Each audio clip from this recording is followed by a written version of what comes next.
Hello friends, అందరూ ఎలా ఉన్నారు? ఈరోజు మనం కడలిల్లి వేచి కనులు కథలోకి వెళ్ళిపోదాం. ఒక వ్యక్తి అర్ధరాత్రి వేళ కారులో వెళ్తున్నాడు. ఎప్పుడూ తన పక్కన ఉండే మనిషి ప్రస్తుతం తనతో లేకపోవడంతో కొంత నిరాశగా అలా వెళ్తూనే ఉన్నాడు. ఇంతలో ఎవరో రోడ్డుకు అడ్డంగా నిలబడి చేతులెత్తి వేడుకుంటున్నారు సాయం చేయమని. అతనిని ఎక్కడో చూసినట్లు అనిపించి కార్ బ్రేక్ వేసి కారులో నుంచి దిగి ఏమైందని అడుగుతాడు. తన భార్య ప్రెగ్నెంట్ అని, కళ్ళు తిరిగి పడిపోవడంతో హాస్పిటల్కి తీసుకువెళ్తుండగా కారు మధ్యలో సడన్గా ఆగిపోయిందని కంగారుగా చెప్పడంతో, సరే వెంటనే తీసుకురండి అని చెప్తాడు. ఆ వ్యక్తి అతను ఆమెను తన చేతులతో ఎత్తుకొని తీసుకువచ్చి ఆమె తలని తన ఒడిలో పెట్టుకొని బ్యాక్ సీట్లో కూర్చోవడంతో వాళ్ళను దగ్గరలో ఉన్న హాస్పిటల్కు తీసుకువెళ్ళి జాయిన్ చేస్తారు. ఆ హాస్పిటల్ ఆ తీసుకువచ్చిన వ్యక్తిదే కావడంతో ముందు ఆమెకు ట్రీట్మెంట్ చేయమని తన ఫ్రెండ్ని పంపించి ఫార్మాలిటీస్ కంప్లీట్ చేయమని ఆమె భర్తకు చెప్తారు. తర్వాత డాక్టర్ వచ్చి తనకి బాగానే ఉంది, దేని గురించో బాగా టెన్షన్ పడినట్లు ఉంది, తను అలా టెన్షన్ తీసుకోవడం తనకి బేబీకి ఇద్దరికీ మంచిది కాదని చెప్పడంతో, నేను చూసుకుంటాను డాక్టర్ అని చెప్తాడు అభినయ్. తర్వాత ఆ డాక్టర్ ఆమెకు కాసేపట్లో స్పృహ వస్తుంది, మీరు ఇంటికి తీసుకువెళ్ళవచ్చు అని చెప్పి అక్కడి నుండి వెళ్ళిపోతుంది. అభినయ్ ఆ సాయం చేసిన వ్యక్తి దగ్గరికి వెళ్ళి థ్యాంక్ యూ సార్ అని చెప్పడంతో, ఇట్స్ ఓకే అని చిన్నగా స్మైల్ ఇస్తాడు ఆ వ్యక్తి. ఐ యామ్ అభినయ్ అని తనను తాను పరిచయం చేసుకొని కరచాలనం కోసం ఎదురు చూస్తుండటంతో విక్రమ్ అని చేయి కలిపి నేను డ్రాప్ చెయ్యనా అని అడుగుతాడు.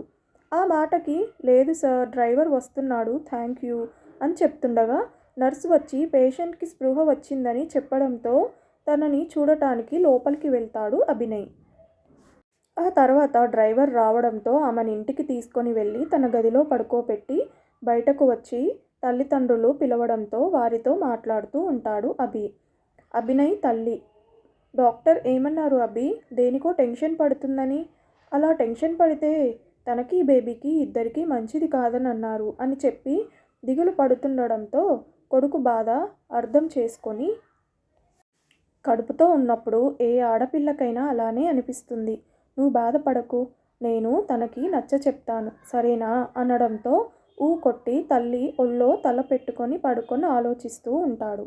ఎప్పటి నుండో అతని రాక కోసం నిరీక్షిస్తున్న ఆమె పున్నమిలో చంద్రములా సవ్వడి చేస్తున్న తన మది అతని రాకని తెలియజేయడంతో వెనుతిరిగి చూసేసరికి స్నేహితులతో మాట్లాడుతూ అక్కడికి వస్తున్న అతను ఆమె కనిపించగానే ఆమె కళ్ళల్లో తన మీద ప్రేమ చిరునవ్వుతో ఉన్న తన మోము చూసి ఏదో అద్భుతాన్ని చూసినట్టు అలా చూస్తూ మరుక్షణం ఆమె చూపుల బాణాలకి తేరుకొని కన్ను కొట్టి చిన్నగా నవ్వుతుండడంతో సిగ్గుగా అనిపించి రెప్పలు కిందకు వాల్చేస్తుంది ఆమె. ఎదుట నిలిచి ఉన్నది చూడు నీ మజిలీ, ఇంకా ఆలస్యం ఎందుకని తన అంతరాత్మ తరమడంతో ఆమె ముందుకు వచ్చి ఆమె కళ్ళని చేతితో మూసి పక్కకు తీసుకువచ్చి చేతులు తీసేయడంతో కళ్ళు తెరిచిన ఆమెకు అతను కనిపించగానే ఏమైందా అని అతను చూసే వైపు చూసేసరికి అక్కడ కనిపించిన అతని తల్లిని చూసి షాక్తో నోరెళ్ళబెడుతుంది. తర్వాత అతను ఆమెని తన తల్లి దగ్గరకు తీసుకువెళ్ళి కూర్చోపెట్టి మీరు మాట్లాడుతూ ఉండండి ఇప్పుడే వస్తా అని చెప్పి కాల్ వస్తే మాట్లాడడానికి వెళ్తాడు. దొంగ మొహమోడు ఇరికించేశాడు అని మనసులో అనుకొని ఆవిడ ముందు మౌనంగా కూర్చుంటుంది ఆమె భయాన్ని అర్థం చేసుకున్న అతని తల్లి నార్మల్గా ఉండటానికి ట్రై చేస్తూ మాటలు కలుపుతుంది. కాల్ మాట్లాడడం అయి తిరిగి వచ్చిన అతను వాళ్ళ అమ్మకి సైగ చేస్తూ తనని తీసుకొని అక్కడి నుండి వెళ్తుండగా ఒక అమ్మాయి వచ్చి అతని తల్లి ముందు కూర్చుంటుంది. నమస్తే ఆంటీ, సిరి వాళ్ళిద్దరూ ప్రేమించుకుంటున్నారా అని ఆవిడ అడగాలని అనుకునేలోగా అన్న ఆవిడ మాటని మధ్యలోనే ఆపేసి కావాలని అన్నా చెల్లెళ్ళ బంధం అని చెప్తుంది. ఆ మాటతో షాక్ అయిపోతుంది అతని తల్లి. సిరి మాటలకి కళ్ళల్లో నీళ్లు తిరుగుతుండగా అతని చేతుల్ని గట్టిగా పట్టుకొని మనం అన్నా చెల్లెళ్ళమా అని బాధగా అడుగుతుంటే కాదని ఆమె కన్నీళ్లు తుడిచి తన మోముని చేతుల్లోకి తీసుకొని నుదుట ముద్దు పెట్టుకుంటాడు.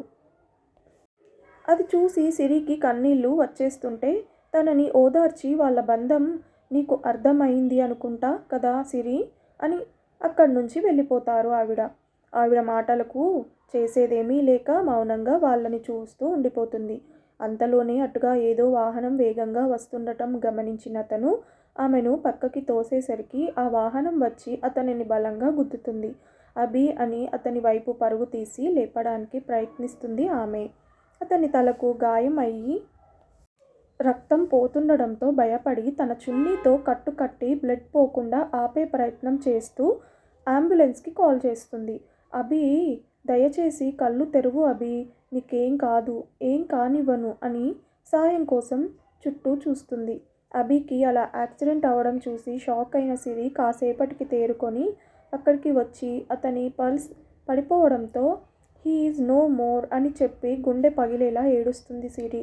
సిరి మాటలు విన్న ఆమె కన్నీళ్లను తుడుచుకొని, నా అభికి ఏం కాదు, అభి లే అభి. ఈ సిరి ఏదేదో చెప్తుంది. అభి, నువ్వు లేని నా జీవితాన్ని ఊహించలేను అభి, నాకు అన్యాయం చేయకు అభి అని అతని గుండెల మీద పడి ఏడుస్తుంది. అతని గుండె చప్పుడు వినిపించకపోయేసరికి ఊపిరి తీసుకోవడానికి ఇబ్బంది పడుతూ అభి అని గట్టిగా అరుస్తుంది. ఆ అరుపులు విని వెంటనే ఆమె గదిలోకి పరుగు పెడతాడు అభి. అక్కడ ఆమె అభి అభి అని ఏడుస్తూ ఉంటుంది. వెంటనే ఆమె దగ్గరకు వెళ్ళి తనని దగ్గరికి తీసుకొని వెన్ను నిమురుతాడు. అభి వెనుక వచ్చిన అతని తల్లి అభి అభి అని భయంగా చెప్తున్న కోడలికి మంచినీళ్ళు ఇచ్చి అభికి ఏం కాలేదు, చూడు అభి బానే ఉన్నాడు, కంగారు పడకు అని ఆమె తల నిమురుతారు.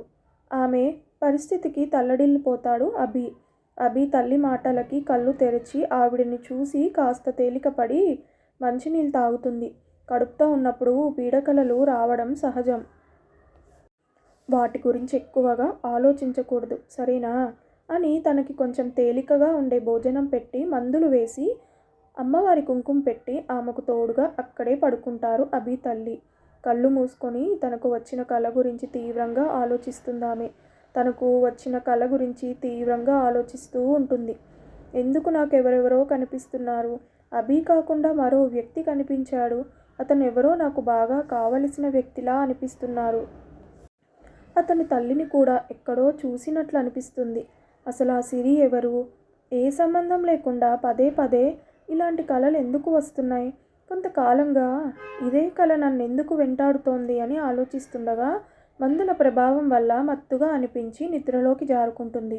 ఎప్పుడూ సరదాగా ఉండే ఆమె ఇలా బాధపడుతుంటే నా ప్రాణం పోతున్నట్టుందని ఆమె గురించి ఆలోచిస్తూ ఒక నిర్ణయానికి వచ్చి ఇంకా ఆలస్యం చేయకుండా తను అనుకున్న పని సాధ్యమైనంత త్వరగా మొదలు పెట్టాలని నిద్రకి ఉపక్రమిస్తాడు అభి.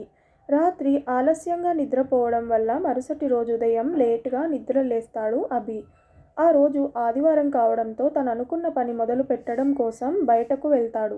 సాయంత్రం ఇంటికి వచ్చి భోజనం చేసి ఆమె ఎలా ఉందో చూసి ఆమెకు కాస్త రిలీఫ్గా ఉంటుందని పక్కనే ఉన్న పార్క్కు తీసుకొని వెళ్తాడు అభి. తనని అక్కడ ఉన్న ఒక రావి చెట్టు కింద ఉన్న కుర్చీలో కూర్చోపెట్టి వాటర్ తీసుకురావడం కోసం వెళ్తాడు. ఆమె అక్కడ కూర్చొని మళ్ళీ ఆ కళ గురించే ఆలోచిస్తూ ఉండగా ఒక బాల్ వచ్చి కాళ్ళని తాకడంతో ఆలోచనల నుంచి బయటపడి ఆ బాల్ చేతిలోకి తీసుకొని ఎవరిదా అని చుట్టూ చూస్తున్న ఆమెకు ఒక చిన్న పాప అక్కడికి వస్తూ కనిపిస్తుంది. ఆ పాప అడుగులో అడుగు వేసుకుంటూ తల కిందకు దించేసి 2 చెవులు పట్టుకొని, సారీ ఆంటీ, నేను కావాలని అలా చేయలేదు, బ్రూజో గాడు అలా విసిరేశాడు, నేను వాడి గురించి డ్రైవర్ అంకుల్కి చెప్పాను, ఆయన దాన్ని కట్టేశారు, ఇంకోసారి అలా జరగదు, ఐ యామ్ సారీ అని ముద్దుగా చెప్తుంది. ఆ పాపను దగ్గరికి రమ్మని చెప్పి పక్కన కూర్చోపెట్టుకొని, ఓకే సారీ చెప్పావుగా, ఇంకా చెవులు పట్టుకోవడం ఎందుకు, వదిలేయి అని అనగానే అమ్మయ్య, ఎక్కడ మీరు తిడతారో ఏమో అనుకొని ఇంతసేపు చెవులు పట్టుకున్నా, చేతులు చాలా నొప్పి పెట్టాయి తెలుసా అని బుంగమూతి పెట్టుకొని చెప్తుంది. అచ్చో అవునా, నాకు తెలియదు కదా తల్లి. తల్లి అమ్మో, నేను అంత పెద్ద దాన్ని కాదు కదా ఆంటీ అని అమాయకంగా మొహం పెట్టి అడుగుతుంది. వామ్మో, ఇది నాకన్నా పెద్ద కంత్రిలా ఉంది అని మనసులో అనుకొని, సరే సారీ, ఇంతకీ నీ పేరేంటి, రిషిత, మీరు నన్ను రిషి అని పిలవచ్చు, నేనేమి ఫీల్ అవ్వను అని నవ్వుతూ చెప్తుంది. మరి మీ పేరేంటి ఆంటీ? ఆమె తన పేరు చెప్పేలోపు అభి నుంచి కాల్ వస్తుంది. అది చూసి కాల్ అటెండ్ చేస్తుండగా స్పీకర్ ఆన్ అయ్యి నీతూ అని వినిపించడంతో స్పీకర్ ఆఫ్ చేసి హా చెప్పు అని అనడంతో నాకు చిన్న పని ఉంది, నిన్ను ఇంట్లో దింపి వెళ్ళనా లేక కాసేపు ఇక్కడే ఉంటావా అని అభి అడగడంతో ఉంటానులే, నా గురించి కంగారు పడకు, నీ పని అయ్యాక వస్తే ఇంటికి వెళ్దామని అనేసరికి సరే నీతూ జాగ్రత్త, కాసేపటికి అమ్మ వస్తుంది, ఈలోపు ఏదైనా అర్జెంట్ అయితే కాల్ చేయి అని చెప్పి కాల్ కట్ చేసి వెళ్ళిపోతాడు అభి. మీ పేరు నీతూనా, చాలా బాగుంది ఆంటీ అని హక్ చేసుకొని బుగ్గ మీద ముద్దు పెడుతుంది. రిషి చేసిన పనికి ఆశ్చర్యంగా చూస్తుంది. నేను నీకు అంతా నచ్చానా అని నీతూ అడిగేసరికి హా ఆంటీ చాలా నచ్చారు, కానీ మిమ్మల్ని ఒక విషయం అడగనా? హా అడుగు బంగారం. ఆ మాటకి కళ్ళల్లో నీళ్లు తిరుగుతుండగా ఇందాక మీరెందుకు అలా దిగులుగా కూర్చున్నారు? మీకేదైనా సమస్య? అలాంటిదేమైనా ఉంటే నాకు చెప్పండి, నేను సాల్వ్ చేస్తా, లేదంటే మా నాన్నకి చెప్తా, మీ సమస్యకి చిటికెలో పరిష్కారం చూపిస్తారు అని ముద్దు ముద్దుగా చెబుతుండడంతో పాప నుదుట ముద్దు పెట్టి ఏ ప్రాబ్లం లేదు కానీ నేను బంగారం అనగానే నీ కంట్లో నీళ్ళెందుకు వచ్చాయి, మీ డాడీ గుర్తొచ్చారా అని అడిగేసరికి నీతుని హత్తుకొని కాదు మా మమ్మీ గుర్తు వచ్చింది అని ఏడుస్తూ చెప్తుంది. తనని ఊరుకోబెట్టి రిషి మీ అమ్మగారు అని ఇక మాట్లాడలేక ఆగిపోయింది. అమ్మ ఆఫీస్ వర్క్ వల్ల వేరే దేశానికి వెళ్ళిందంట, నాన్న చెప్పారు. అయ్యో అవునా, బాధపడకు రిషి అని నీతూ అనేంతలోనే నేను బాధపడను, నేను బాధపడితే అమ్మ కూడా బాధపడుతుందంట, అందుకే ఎప్పుడూ నవ్వుతూ ఉండాలి అని నాన్న చెప్పారు అని నీతూ వైపు చూసేసరికి తన కంట నీరు చూసి బాధపడుతోంది. తన చిట్టి చేతులతో నీతూ కళ్ళల్ని నీళ్లను తుడుస్తుంది. రిషిని చూసి చిన్నగా నవ్వి ముద్దు పెట్టుకొని ఒళ్ళో కూర్చోపెట్టుకుంటుంది. అయ్యో ఆంటీ, మీ బొజ్జలో బేబీ ఉంది కదా, నేను పక్కన కూర్చుంటానులే, లేదంటే మీకు నొప్పి పుడుతుంది కదా అని ఒళ్ళో నుండి కిందకు దూకి పక్కన కూర్చుంటుంది. ఆ మాటతో షాక్ అయిన నీతూ నీకెలా తెలుసు బేబీ ఉందని అడిగేసరికి ఎదురుగా వస్తున్న ఆవిడను చూపించి ఇందాక ఆ ఆంటీ నాన్నమ్మతో చెప్తుంటే విన్నా అని చెప్తుంది. ఓహో సరేలే అని రిషితో కబుర్లు చెప్తూ ఉంటుంది. ఇద్దరు ఒకరి సమక్షంలో మరొకరు ఎంతో ఆనందంగా ఉండగా డ్రైవర్ వచ్చి రిషిని తీసుకువెళ్ళిపోతాడు. తర్వాత అభి తల్లి రావడంతో కాసేపు వాకింగ్ చేసి ఇంటికి వెళ్ళిపోతుంది నీతూ. ఇంటికి వెళ్ళాక ఆ కల సంగతి మర్చిపోయి రిషి మాటలు గుర్తుకు వచ్చి నవ్వుకుంటుంది. అప్పుడే లోపలికి వస్తూ నవ్వుతున్న నీతూని చూసి చాలా హ్యాపీగా ఫీల్ అవుతాడు అభి. తన నవ్వు చూసి గుమ్మంలోనే ఆగిపోయిన అభిని పిలుస్తుంది నీతూ. ఏంటి సంగతి, ఈరోజు మేడం గారు ఇంత హ్యాపీగా ఉన్నారు, చెప్తే మేము కూడా సంతోషిస్తాం కదా అన్న అభి మాటలకి రిషి గురించి చెప్పి థ్యాంక్స్ అభి, నువ్వు తీసుకువెళ్ళడం వల్లే నేను ఆ పాపను కలిశాను, ఎంత ముద్దుగా ఉందో తెలుసా అని ఎక్సైట్ అవుతుంది. సరే సరే నాకు అర్థమైంది, వెళ్ళి ఫ్రెష్ అయ్యిరా అని బలవంతంగా తన గదిలోకి పంపించి వాళ్ళ అమ్మ దగ్గరికి వెళ్ళి రోజు నీతుని పార్క్కి తీసుకువెళ్ళమని చెప్పి కళ్ళల్లో నీళ్లు తిరుగుతుండగా అతని గదిలోకి వెళ్ళిపోతాడు. కొడుకు బాధ తెలిసి కూడా ఏమి చేయలేక మౌనంగా ఉండిపోతుంది. అభి వాళ్ళకి లిఫ్ట్ ఇచ్చిన విక్రమ్ వాళ్ళు హాస్పిటల్ నుంచి వెళ్ళిపోయాక తన క్యాబిన్లో కూర్చొని ఫైల్స్ చెక్ చేస్తుండగా ఒక ఫైల్ చూసి బాధగా ఆలోచిస్తూ ఉంటాడు. ఇంతలో అక్కడికి వచ్చిన తన ఫ్రెండ్ ఇంకెన్ని రోజులు విక్రమిలా అని అడగటంతో ఏం చేయమంటావు, నా చేతుల్లో ఏముంది, భగవంతుడు ఇలా నాకు ఇంత కష్టాన్ని ఇస్తాడని అనుకోలేదు, ప్రేమించిన అమ్మాయిని దగ్గర చేసి అంతలోనే దూరం చేసేశాడు. ప్రతి మనిషి తన జీవితంలో ఏదో ఒక టైంలో కష్టాన్ని చూస్తాడు, నా విషయంలో మాత్రం సంతోషం ఒక్క క్షణం అయితే బాధ మాత్రం సంవత్సరమైనా ఉండేలా చూస్తున్నాడు. ఏదో ఒక కష్టం పెట్టకపోతే మనం ఆయన్ని మర్చిపోతామని. అప్పుడప్పుడు ఇలాంటి పరిస్థితి కల్పించి పరీక్షిస్తూ ఉంటాడు. ఇప్పుడున్న పరిస్థితి నా పూర్వజన్మ కర్మఫలం అనుకొని భరించడం తప్ప చేసేదేమీ లేదు. ఆ దేవుడే ఏదో ఒక రూపంలో నాకు సహాయం చెయ్యకపోడు, ప్రతిదానికి ఏదో ఒక రీజన్ ఉంటుంది అని. దీనికి కూడా అలా ఒక రీజన్ ఉండే ఉంటుంది అని మాట్లాడుతుండగా, అదేంటి విక్కీ అలా అంటున్నావు? నువ్వేనా ఇలా మాట్లాడేది? నేనే. నైనిక నా జీవితంలోకి వచ్చాక నేను చాలా తెలుసుకున్నాను అని అంటుండగా, వాళ్ళ అమ్మగారు ఫోన్ చేసి ఇంటికి రమ్మని చెప్పడంతో అక్కడి నుంచి ఇంటికి వెళ్ళడానికి బయటకు వచ్చిన విక్కీకి ఎదురుగా వచ్చి నిలబడి, నైనిక ఎవరు అని అడుగుతుంది. నైనిక నా భార్య. వాట్? అవును, నన్ను ప్రాణం కన్నా ఎక్కువ ప్రేమించిన నా భార్య. నా కోసం, నా సంతోషం కోసం తన జీవితాన్ని త్యాగం చేసింది. ఏమిచ్చి తన రుణం తీర్చుకోగలను? తను నన్ను అడిగిన మొట్టమొదటి ఇంకా చివరి కోరిక ఏంటో తెలుసా?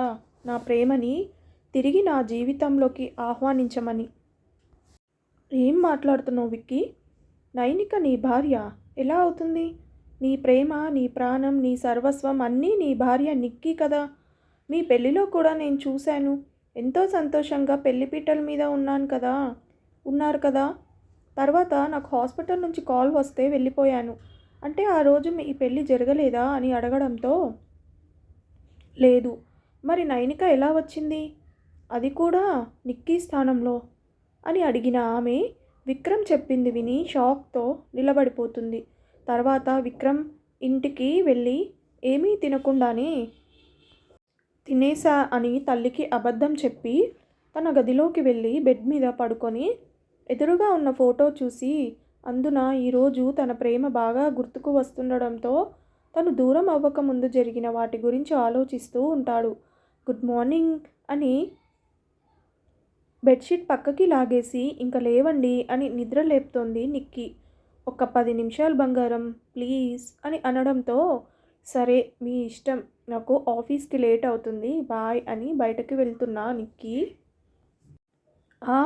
అని చిన్నగా అరుపు వినబడంతో వెనక్కి తిరిగి, ఏమైంది అంటే నడుము నొప్పి అని చెప్పడంతో, ఎన్నిసార్లు చెప్పాను మీకు అలా పడుకోవద్దు అని, వినరు కదా అని దగ్గరకు రాగానే తన చెయ్యి పట్టుకొని ముందుకు లాగి చేతి వేళ్ల మీద ముద్దు పెడతాడు విక్కీ. ఉదయాన్నే ఈ రొమాన్స్కి కారణమేంటి స్వామి అని నవ్వుతూ చూస్తున్న నిక్కీ ముఖాన్ని దగ్గరికి తీసుకొని, ఎందుకో బాగా ముద్దు వచ్చావు అందుకే అని నుదుట ముద్దు పెట్టుకొని బుగ్గ మీద పెడుతుండగా, మమ్మ అని వచ్చిన కూతురుని చూసి కంగారుగా నిక్కీ చెయ్యి వదిలేసి, ఎప్పుడూ రొమాన్సేనా? నా కూతురు లేచి నిన్ను వెతుక్కుంటూ రావాలా? వెళ్ళు, తనకేం కావాలో చూడు, హాస్పిటల్కి లేట్ అవుతుంది అని బాత్రూంలోకి దూరాడు విక్కీ. నువ్వు వెళ్ళి నీ బుక్స్ తెచ్చుకో బంగారం, మమ్మ 2 నిమిషాల్లో వస్తుంది అని పాపకు చెప్పి తన ఫైల్ తీసుకుంటుండగా బాత్రూంలో నుంచి బయటకు చూసి అక్కడ కూతురు లేదని కన్ఫర్మ్ చేసుకొని నిక్కీకి కనిపించకుండా వెనక నుండి వచ్చి ఐ లవ్ యూ అని చెప్పి గట్టిగా హత్తుకొని ఫ్రెష్ అవ్వడానికి వెళ్ళిపోతాడు. నిక్కీ తనలో తాను చిన్నగా నవ్వుకుంటూ ఐ లవ్ యూ టూ అని హాల్లోకి వెళ్ళిపోతుంది. ఆ తలుపులతో ఒక్క క్షణం కళ్ళ వెంట నీరు ధారగా కారుతుండగా సంతోషంగా సాగిపోతున్న మన జీవితం ఒక్కసారిగా నిశీదిలా మారిపోయిందని బాధపడుతూ టేబుల్ మీద ఉన్న నిక్కీ ఫోటో తీసుకొని గుండెల మీద పెట్టుకొని తన జ్ఞాపకాలను తలుచుకుంటూ నిద్రలోకి జారుకుంటాడు. విక్రమ్కు హాస్పిటల్ నుంచి కాల్ రావడంతో ఆదివారం అయినా కూడా వెళ్లాల్సి వస్తుంది. అయితే అతను అప్పుడే నిద్ర లేవడంతో సాయంత్రానికి అపాయింట్మెంట్ ఇస్తాడు. విక్రమ్ చెప్పింది విని విక్కీ ఇంకా నిక్కీల మధ్య మొదటి పరిచయం నుంచి వాళ్ళు పెళ్లిపీటలు ఎక్కే వరకు జరిగినవన్నీ ఆలోచిస్తూ కంటతడి పెడుతుంది విక్కీ. స్నేహితురాలు సిరి. నిక్కీ హైదరాబాద్ నోవెటల్లో జరగనున్న తన పేపర్ ప్రజెంటేషన్ కోసం కాన్ఫరెన్స్కి రెడీ అవుతుంది. అదే రోజున అక్కడ డాక్టర్స్ అసోసియేషన్ కాన్ఫరెన్స్ కూడా జరుగుతుంది. పొరపాటున బోర్డ్స్ మారిపోవడం వల్ల విక్రమ్ వాళ్ళు ఉన్న కాన్ఫరెన్స్ హాల్లోకి వెళ్తుంది నిక్కీ. కాన్ఫరెన్స్ జరుగుతుండగా అక్కడ కనిపించిన నిక్కీని చూసి మెస్మరైజ్ అవుతాడు విక్రమ్. అలా లోపలికి వచ్చిన నిక్కీ అక్కడ ఉన్న బ్యానర్ని చూసి రాంగ్ ప్లేస్కి వచ్చాను అని అనుకొని సారీ అని చెప్పేసి బయటకు వస్తుంది.